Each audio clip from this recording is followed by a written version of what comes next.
7 sebab mengapa musibah datang bertubi-tubi.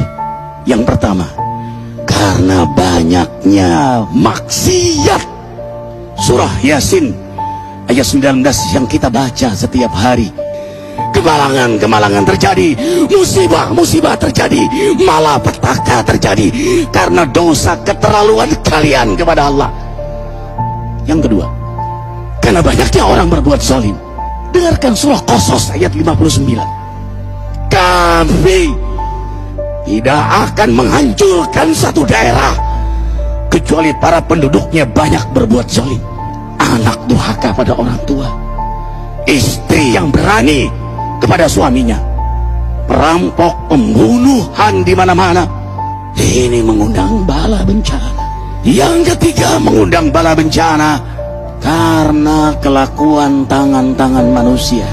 Rum 41. Telah tampak kerusakan di daratan dan lautan karena tangan-tangan jahil manusia, agar mereka merasakan akibat perbuatan mereka.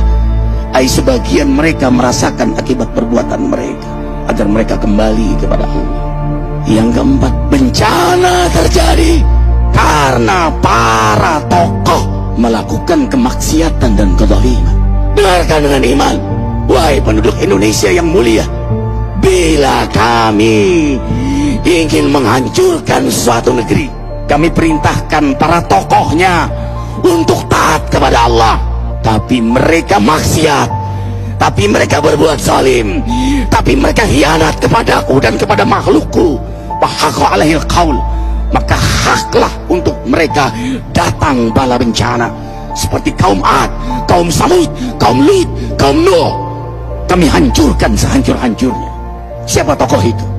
Para pemimpin kita yang sumpah Al-Quran di kepalanya, demi Allah tidak korupsi. Lalu korupsi. Siapa lagi?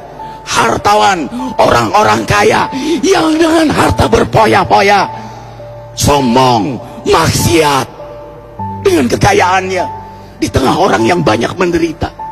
Siapa lagi?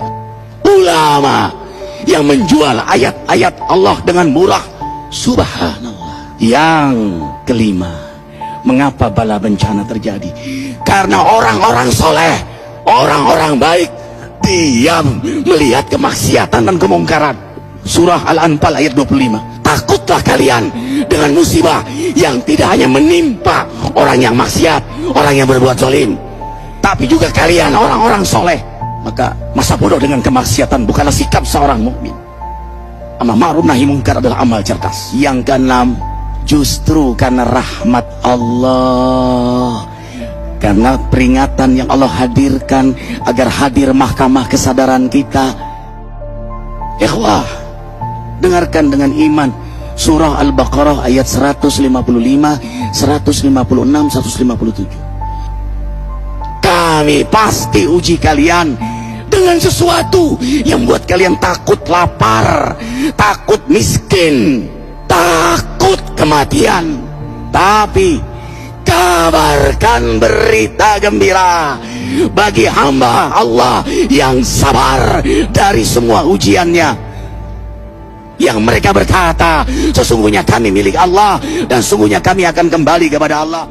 Yang terakhir, yang ketujuh, ada yang nanya, bagaimana yang maksiat yang selamat?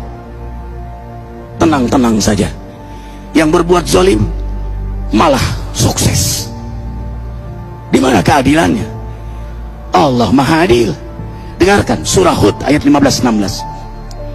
Barang siapa mencari kesenangan dunia, lalu dia menghalalkan semua cara, apa kata Allah? Kami beri, tapi di akhirat tidak mendapatkan secuil pun kenikmatan, malah nikmat di dunianya menjadi bahan bakar azab untuk dirinya. Itulah istidrat. Lalu apa sikap kita sekarang?